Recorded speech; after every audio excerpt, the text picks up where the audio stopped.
بيان ما معنى الحزبية وما هي علاماتها أو أماراتها. الحزبية تعرف بماذا؟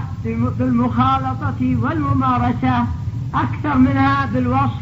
فقد مكثت في السعودية ولم تكن الحزبية في ذلك الوقت ظاهرة. كنت أظن أن منتهى دعوة السلفيين وأهل السنة واحدة. أقول أن دعوة الإخوان المسلمين والسلفيين واحدة. أقول وقد سألني شخص وأنا في الرياض ما الفرق بين دعوتكم ودعوة الإخوان؟ فقلت المؤدى واحد. هم يقولون نثب على السلطة ثم بعد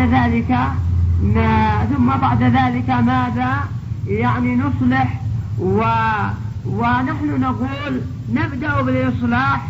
فإذا الفرق شاسع ولا مساواة ولا مناسبة عند أن دخلنا إلى اليمن فماذا؟ فالحزبية ولاؤها ضيق نعم لأهل حزبهم. والرسول صلى الله عليه وعلى آله وسلم يقول المسلم أخو المسلم لا يظلمه ولا يخذله ولا يحقره.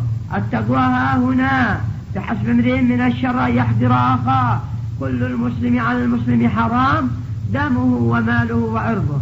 ويقول مثل المؤمن للمؤمن كالبنيان يشد بعضه بعضا. ويقول مثل المؤمنين في توادهم وتراحمهم وتعاطفهم كمثل الجسد إذا اشتكى منه عضو تداعى له سائر الجسد بالحمى والسهر.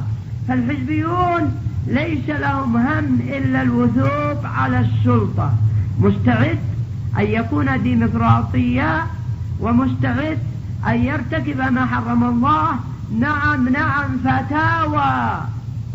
فتاوى عندنا ونشرت أنه يجوز للمرأة أن تخرج للانتخابات بدون إذن زوجها وأنه يجب عليها أن تخرج للانتخابات.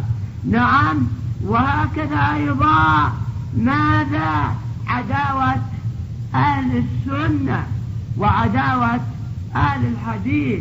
وقد قال بعض السلف إذا رأيت الرجل يتكلم في أهل الحديث فاعلم أنه زنديق.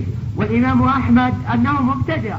نعم والإمام أحمد لما قيل له ابن أبي قتيلة يسب أهل الحديث أو يتكلم في أهل الحديث قام ينفض ثوبه ويقول زنديق زنديق زنديق.